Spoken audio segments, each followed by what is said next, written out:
Assalamualaikum warahmatullahi wabarakatuh. Innal hamdalillah wassalatu wassalamu ala Rasulillah Sayyidina Muhammad ibni Abdillah wa ala alihi wahbihi wa mawala. Halo teman-teman, di sini kita perwakilan dari kelas 11 MIPA 7. Perkenalkan, nama saya Fulkalia Khairiyah dan teman saya Aini Mufidahartini dari kelas 11 MIPA 7. Baik nih, sesuai dengan tema Kuisi Muharramku dengan Hijrahku.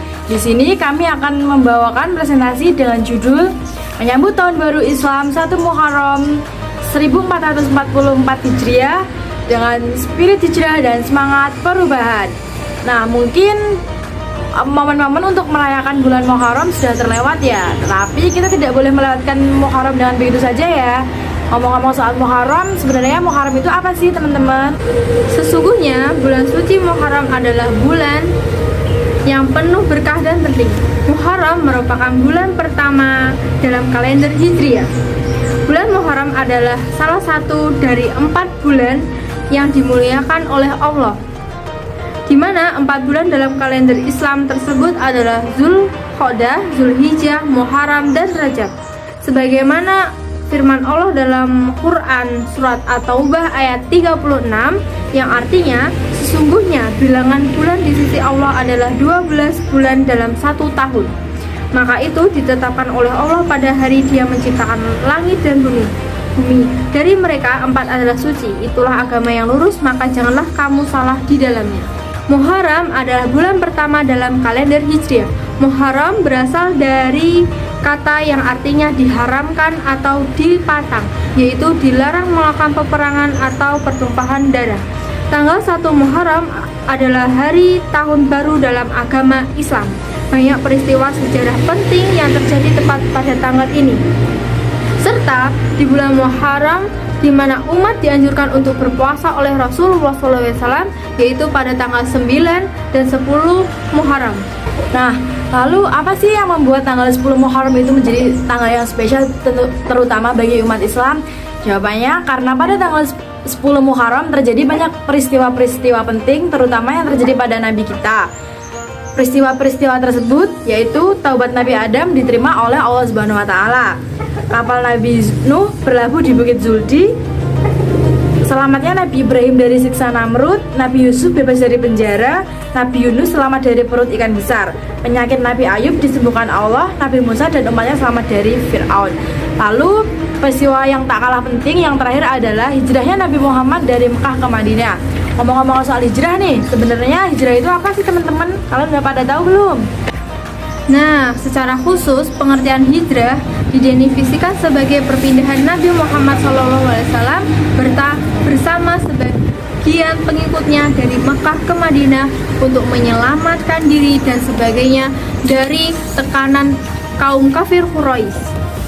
Tetapi hijrah juga dapat dimaknai sebagai perpindahan dari keadaan yang semula buruk menjadi keadaan yang baik, dari kondisi yang baik menjadi kondisi yang lebih baik lagi. Jadi hijrah adalah proses terus-menerus untuk memperbaiki diri, memperbaiki cara berpikir, dan memperbaiki cara berucap serta bersikap. Ada nih salah satu hijrah yang dapat kita lakukan, yaitu hijrah memperbaiki diri sendiri. Sebagaimana firman Allah, Innallaha Innallaha yughayyiru ma biqaumi hatta yughayyiru wa bi anfusihim. Yang artinya, sesungguhnya Allah tidak akan mengubah keadaan suatu kaum sebelum mereka mengubah keadaan diri mereka sendiri.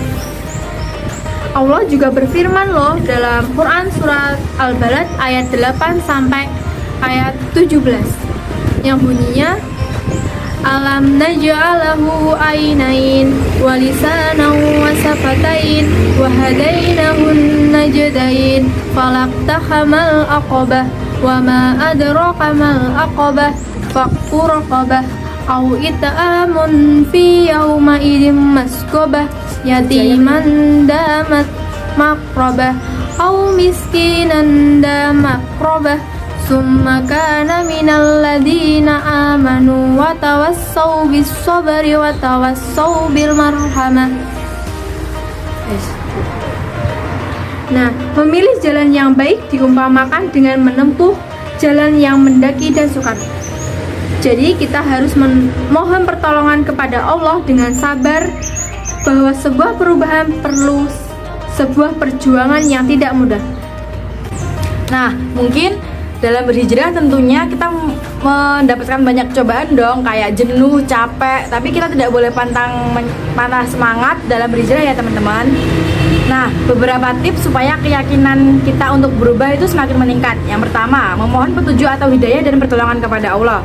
Hidayah adalah sesuatu hal yang sangat mahal harganya. Maka dari itu, hendaknya kita selalu dimanapun dan kapanpun berada selalu mengingat Allah. Kayak kita berhijrah niat karena Allah, bukan karena siapapun. Yang kedua adalah bersungguh-sungguh. Setelah mendapat bantuan dan hidayah dari Allah, hendaknya kita dalam diri sendiri menanamkan bahwa kita harus bersungguh-sungguh dalam berhijrah, tidak setengah-setengah dalam berhijrah. Yang ketiga ada mengikuti langkah orang yang ikhlas. Dalam berhijrah, kita perlu memiliki seseorang yang dapat membimbing kita, menemani kita, bahkan menegur kita dalam perjalanan kita untuk berubah. Siapakah orang yang layak kita ikuti? Yaitu orang-orang yang ikhlas, orang-orang yang tidak mengharap balas jasa atas bantuannya kepada kita. Wah, kita sudah sampai di ujung materi nih. Semoga apa yang kita berdua sampaikan dapat bermanfaat buat kalian semua ya. Dan semoga kita semua bersama-sama menjadi pribadi yang lebih baik lagi. Ingat ya, undur mahola wala tandur manhola. Lihatlah apa yang disampaikan, jangan lihat siapa yang menyampaikan. Akhirul kalam. Wassalamualaikum warahmatullahi wabarakatuh.